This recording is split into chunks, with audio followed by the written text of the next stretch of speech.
What's up, guys? Let's talk how bad of a game Yu-Gi-Oh is for new players.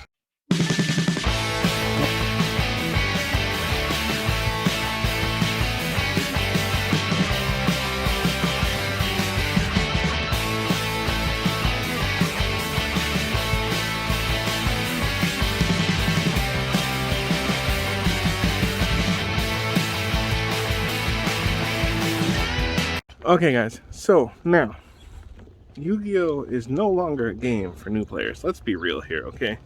Let's look at the game from a perspective of someone who's been playing a while. We have so many interactions, so many things that it's hard for new players to join the game, okay? And yes, if you're playing Master Duel, fine. If you're playing Dueling Nexus, fine. Okay, Dueling Nexus has all the interactions already pre-set up.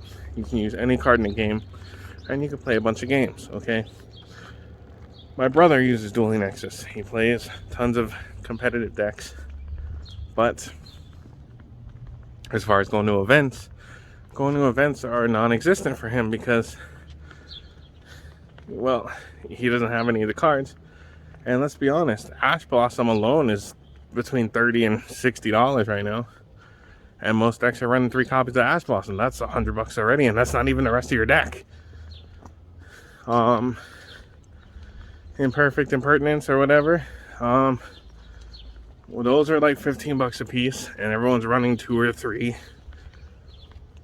Your Effect Veilers, your Skull and Lockbirds, DD Crows, all the different hand traps everyone's running, they're all coming up in price.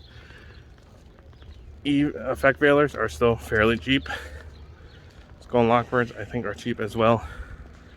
DD Crow, I want to say it's probably in the $3 to $5 range as well.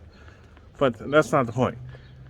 The point is, let's say you want to play a competitive deck, okay? Prank Kids, right now, the core of Prank Kids, without the extra deck, you're probably looking $100, okay?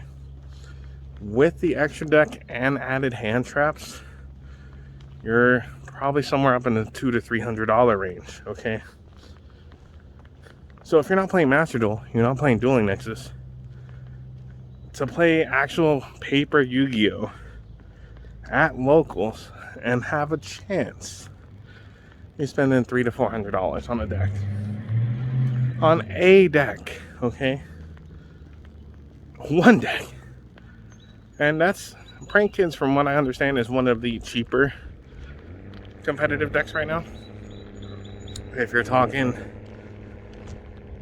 decks like, what are they, Shadow Knights, or Kaijus, or hell, even Blue Eyes right now is kind of expensive. Dark Magician, a lot of the deck cards that run in Dark Magician are $30, $40, $50 right now. So it's hard for someone to play paper Yu-Gi-Oh and come into the game, okay? Unless they want to invest a shit ton of money into the cards to get going. And if you haven't seen the video I did on Master Duel, how Master Duel's deck list or ban list is not TCG or OCG specific at the time of recording that video. I don't know if it is now at the time of recording this video, but that being said, where does that, you know, if they learn on Master Duel, they're learning the wrong ban list. Dueling Nexus, at least it has the opportunity to click TCG or OCG or traditional. So TCG, OCG would be the current ban list for those sets, and they get access to every card. But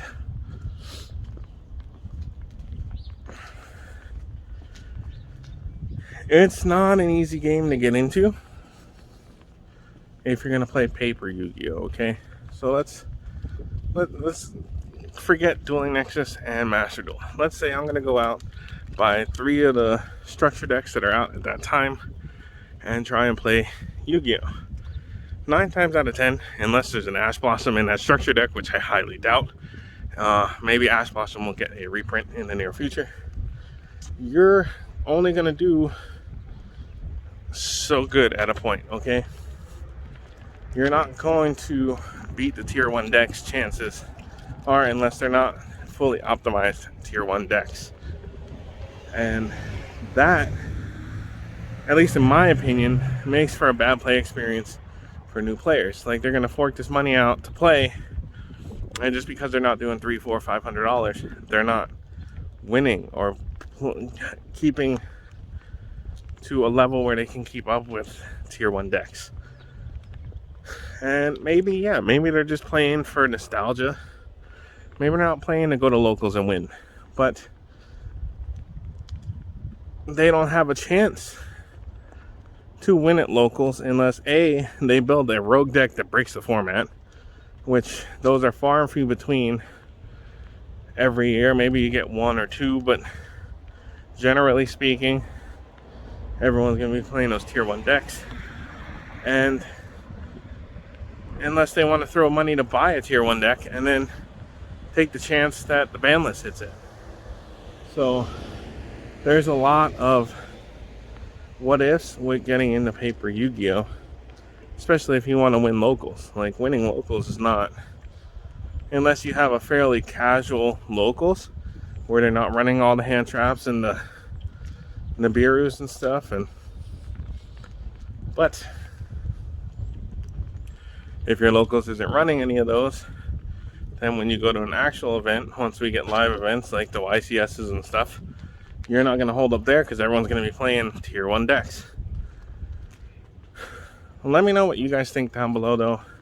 This is my little rant and rave as I walk to go get some things from the store. Let me know what you guys think about this.